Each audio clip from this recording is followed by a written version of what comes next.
Sebelum kalian menonton video ini, jangan lupa like dan subscribe ya. Terima kasih. Sebuah informasi kepada kalian bahwa kita telah memasuki sebuah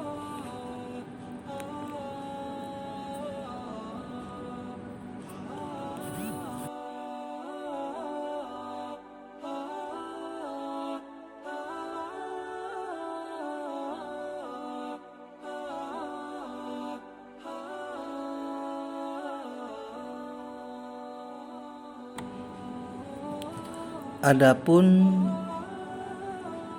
yang perlu kalian ketahui bahwa pelajaran pendidikan agama Islam memiliki kompetensi dasar.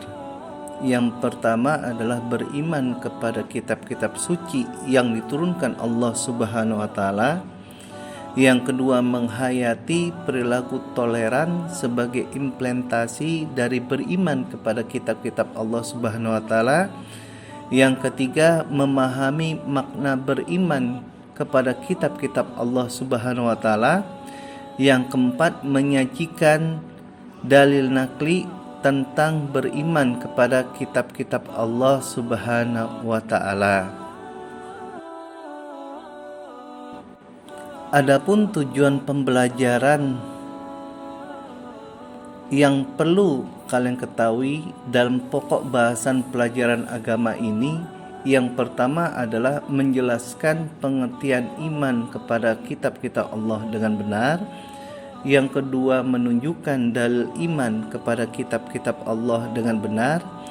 Yang ketiga, menyebutkan kitab-kitab dari Rasul penerimanya dengan benar. 4. Menunjukkan dalil nakli tentang nama-nama kitab Allah Subhanahu wa ta'ala dengan benar.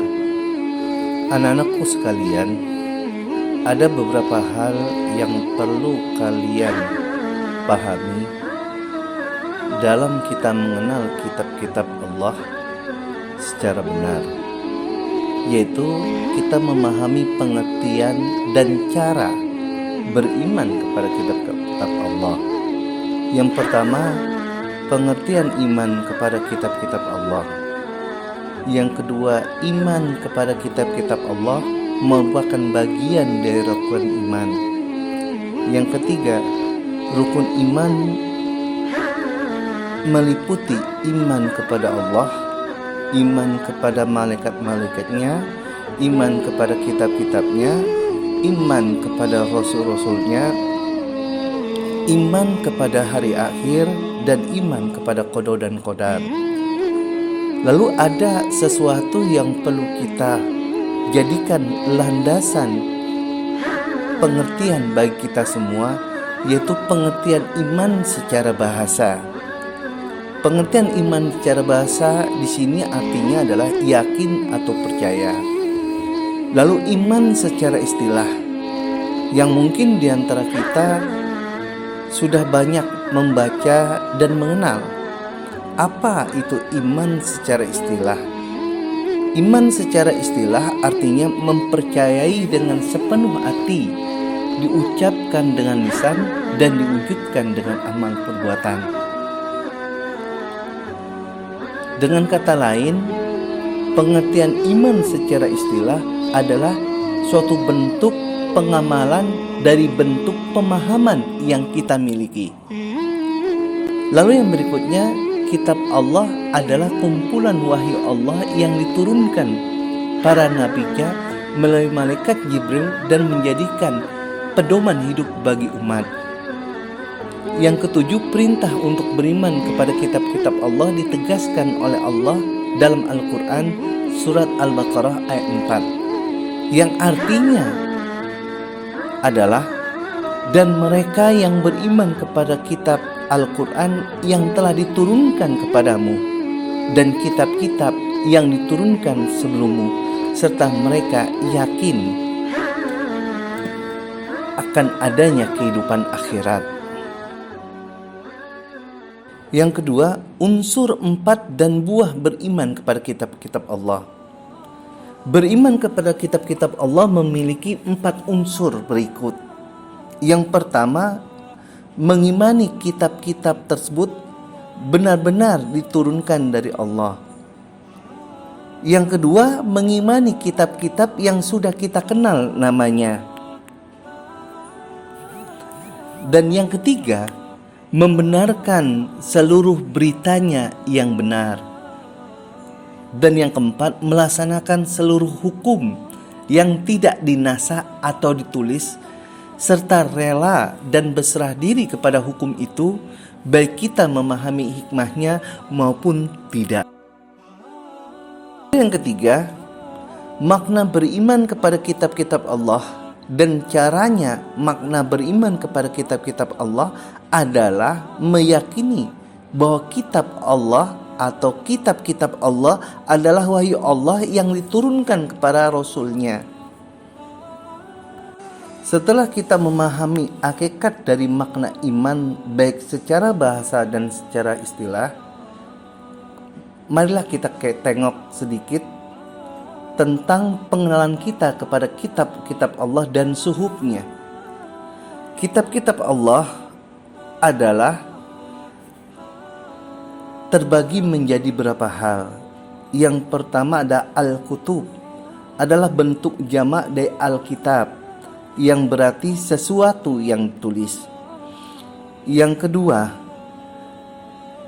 maksudnya adalah kitab-kitab yang diturunkan Allah kepada para rasulnya sebagai rahmat dan hidayah bagi seluruh manusia agar mencapai kebahagiaan di dunia dan di akhirat.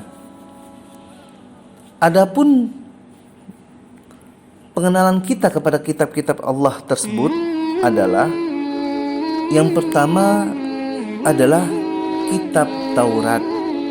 Kitab Taurat diturunkan kepada Nabi Musa alaihissalam di Bukit Tur Sina sekitar abad 12 sebelum Masehi untuk Bani Israel.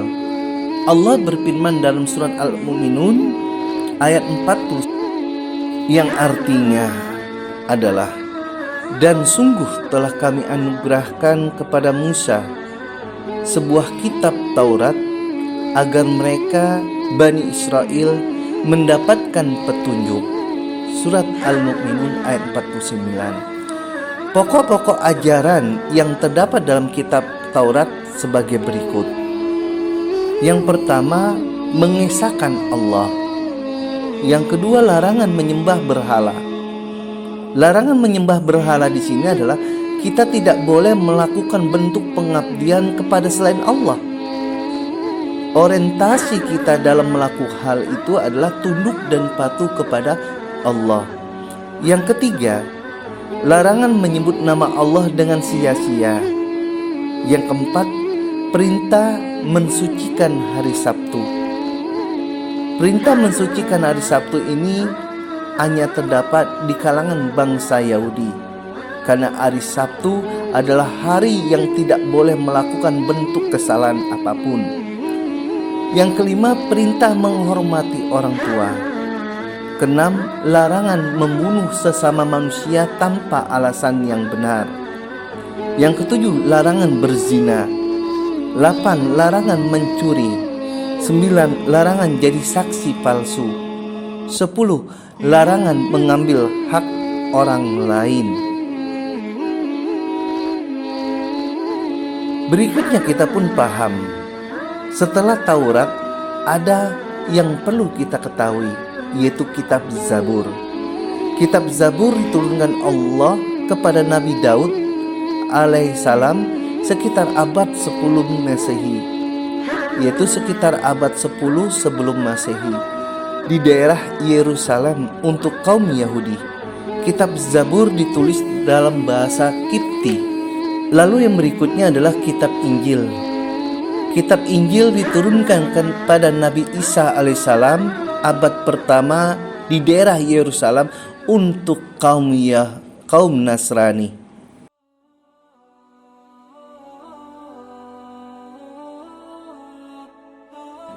Yang terakhir, kita diharuskan mengenal kitab yang menjadi pedoman kita, yaitu Al-Quranul Karim. Sebagaimana yang kita ketahui bahwa Al-Quran diturunkan dari malaikat Jibril kepada Nabi Muhammad SAW.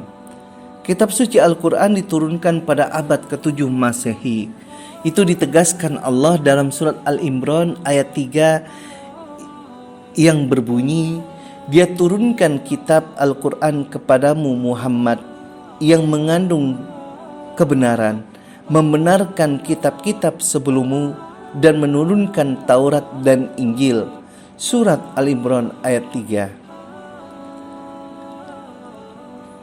Ada 3 yang perlu kita pahami dalam kita mengenal Al-Quran. Yang pertama adalah pokok-pokok ajaran dalam Al-Quran. Yang kedua, nama-nama lain dalam Al-Quran. Yang ketiga, keutamaan Al-Quran dan keistimewaannya. Inilah yang bisa Bapak jelaskan kepada kalian semua. Semoga apa yang Bapak sampaikan kalian dapat pahami dan kalian pun dapat mengamalkan apa yang telah Bapak jelaskan kepada kalian. Semoga Allah selalu memberikan bimbingan kepada kita semua, dan semoga Allah memberikan sebuah cahaya bagi kita semua sehingga kita dapat mengerti tentang kitab-kitab Allah yang telah disebutkan tadi. Dari Bapak mohon diri. Al-haq min rabbik fala takunan tarin. Assalamualaikum warahmatullahi wabarakatuh.